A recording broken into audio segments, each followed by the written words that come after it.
For years, people have been jumping in the real estate industry because they want to build a business. They're looking for financial freedom and they are trying to put it on easy street.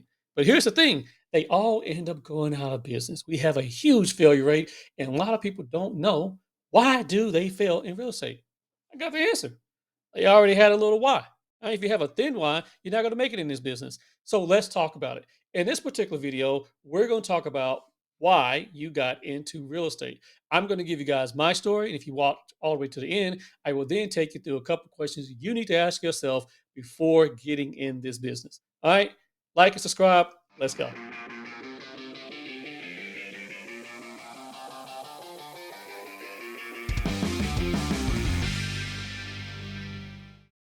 Hey guys, Coach Sascha Chatman here, located in Fort Worth, team leader of Chatman Realty Group, and we are talking about why you got into the business. So, real quick, let me just go ahead and give you guys my why. I'm gonna give you my backstory real quick. So, I'm a former healthcare executive. I was in the business for roughly about 18 years before I jumped over into real estate, and I did very, very well. I was a young healthcare executive, and it's the only career that I had, and I grew very quickly. Now, went through a period of time of having some career instability. Things fell apart. We got back on track. And then I just didn't like it anymore. Right. And so, why did I truly transition over into real estate? Well, let's jump into it. Number one was for my family. All right. I knew, I looked at the life we were living, and it was a good life. And I said, okay, I want us to have more than this. I want us to be able to do more than this. And not just for my immediate family, my wife, my kids. Okay. I was thinking about the generations to come, right? And I knew someone had to change the way we operated as the Chatmans. Someone was going to have to take this to the next level.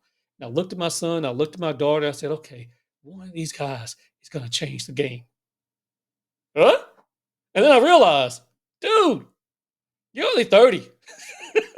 You're only 30 at the time when I was thinking like this. And I said, okay, well, I'm only 30. I am 42 but now, by the way, guys. And I thought about it, it's like, it's not like I'm some old dog out the pasture.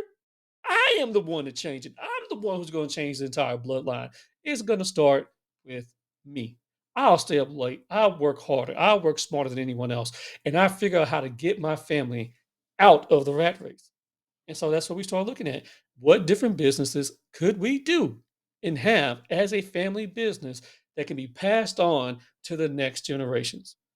We had a couple investment properties, started looking at real estate, said, you know what? I think that makes a lot of sense. And I looked at my skill set and I said, I think it makes a lot of sense. And there's some interconnections there. And that's how that was the first big why, right? I wanted to change the fate of my entire bloodline. Real talk. So that was number one. Number two, I had a desire to help people.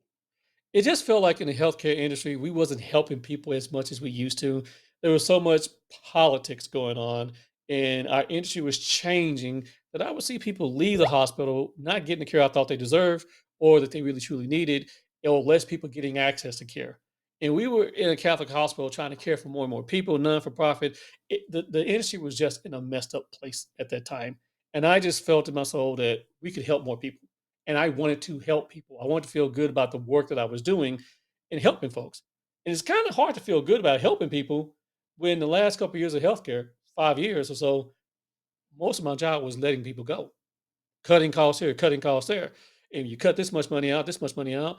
Now your friends are being let go. People you talk to, you have lunch with, things of that nature, you're letting them go again and again and again. And the moment we let more people go, now we have less of ability to provide the care that we had. So that didn't feel good. All right. So when I looked into real estate, I realized this is an industry in which everything I do can help somebody. We can help people build financial stability. We can help people put true permanent shelters over their heads. We can really help people in any transition of real estate that they're dealing with. They're going through divorce, going through foreclosures, even the bad things, guys. You feel good about the work that you were doing. So I was like, you know what? Somebody has to help. And there was such a lack of education around home ownership. I knew that that was calling to me. So that desire to help was big. Number three, I needed a purpose and a challenge. For a good time, I felt like I was just not within my purpose. Okay. And I didn't have a challenge. I was doing really well in healthcare. And it got to the point to where I wasn't seeing anything new. We were going through the motions. I was ahead of the game. I just knew if I just hang in a cut here, we'll be okay. If we do this, we'll be okay.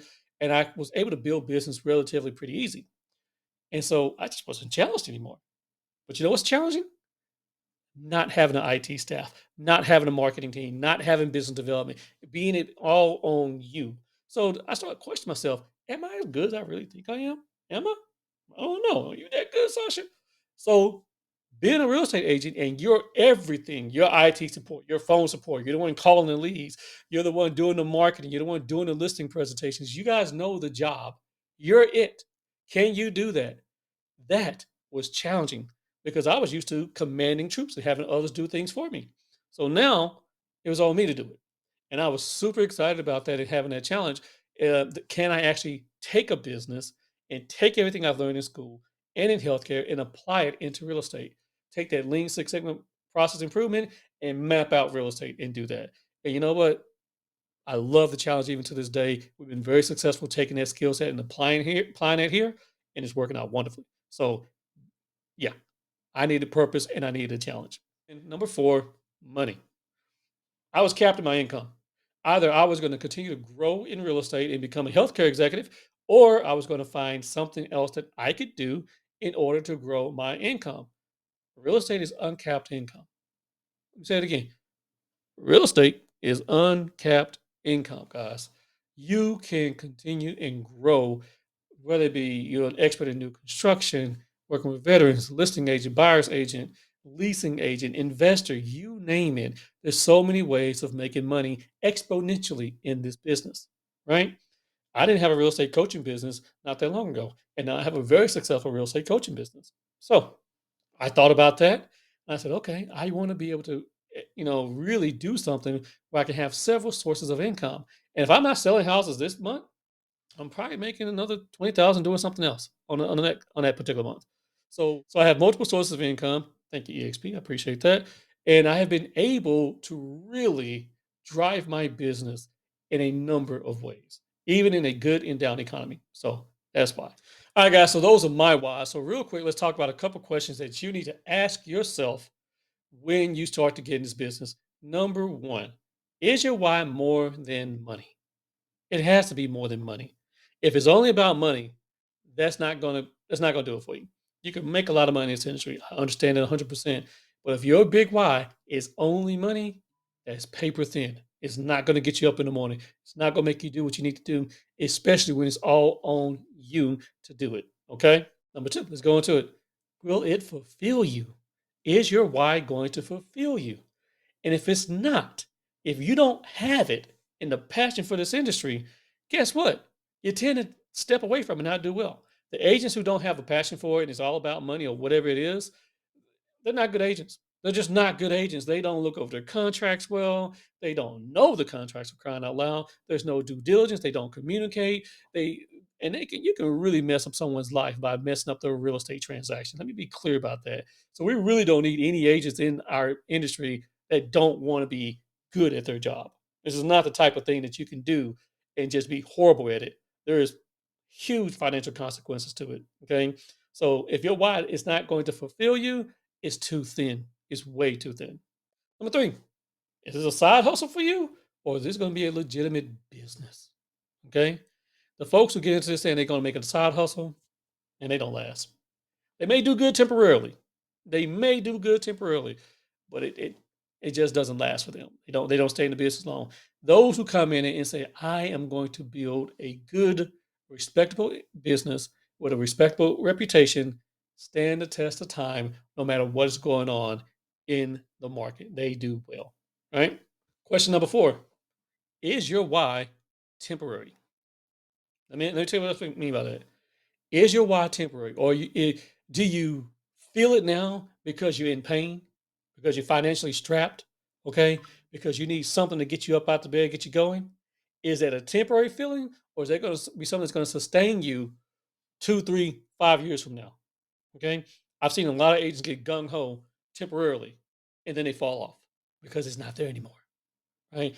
Oh, I made my money. I'm great. I'm doing really good, and then it's gone. Okay. All right. Or, hey, I'm learning something new. I've learned it. It's great. It feels really good. And then it's gone. So is your why temporary or is it something going to be permanent? You got to think about that. It's a good question to ask yourself. All right. Biggest question, number five: are you truly ready for adversity in this industry? Because it's not all smooth sailing. It's not all sunshine and puppy dogs. I'll tell you that right now. I've lost $40,000 in a week, and I've made 120 in a week. And it's an up and down roller coaster sometimes, guys. You feel the highest of highs, and then you feel the lowest of lows. So you need to be able to regulate that. You need to be able to understand that adversity can really happen in this industry, and you need to be a problem solver. Okay? You can just sit back and, you know, relax and let the industry take you and let the problems just overcome you and overcome your clients. Or you can be a fighter and fight through the adversity because it happens. Deals fall out for all kind of reasons, right? Some make absolutely no sense. Absolutely no sense, right? And others, it's just because maybe due diligence wasn't done. But the problem is this: if you don't have that fight in you as an agent to fight through the adversity, you're going to put yourself in a bad position. And more importantly, you're probably going to end up putting your client in a bad position. And that's not where you want to be. All right, guys. So that's the video. I hope this was very helpful to you in helping you figure out what your why is, why you got in the business, or why you're thinking about getting in the business. If you do have any questions, leave your comments down below. There's a link in the description or down below for you to click on to schedule some time out with me, and we can talk about your career in real estate. And I would love to help you out. All right, guys. You take care. Have a blessed day. Peace.